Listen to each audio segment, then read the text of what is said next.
কাছে অনুরোধ, প্লিজ সত্য জানার চেষ্টা করেন।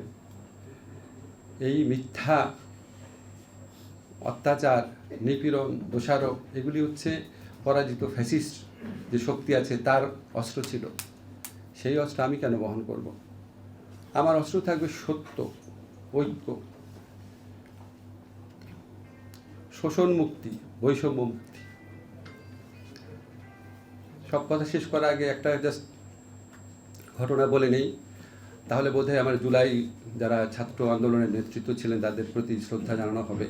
ইনফ্যাক্ট নেতৃত্বটা আমার ধারণা প্রত্যেকটা ছাত্ররই ছিল। আমরা যেমন ধরনের ফেস দেখছেন, ঢাকা ইউনিভার্সিটির আমি তো জানি ঢাকা ইউনিভার্সিটির কত শিক্ষক ছিল। এই যে একটু আগে রাখালদা বললো সাদা দলের শিক্ষকরা নেমেছিল, আমি জানি কত শিক্ষকদের অবদান ছিল। আমাকে যে শিক্ষকটা আশ্রয় দিয়েছে, পুলিশ যদি খুঁজতে খুঁজতে সেখানে আসতো, তার পুরা ফ্যামিলির কী অবস্থা হতো?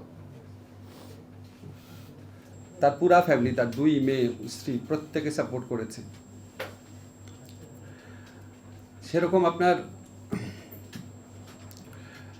যখন এদের পুরা আত্মবলিদানের কথা মনে করি, সত্যিকার অর্থে একটা কথা স্বীকার করতে হবে যে আমার পার্সোনাল অভিজ্ঞতা,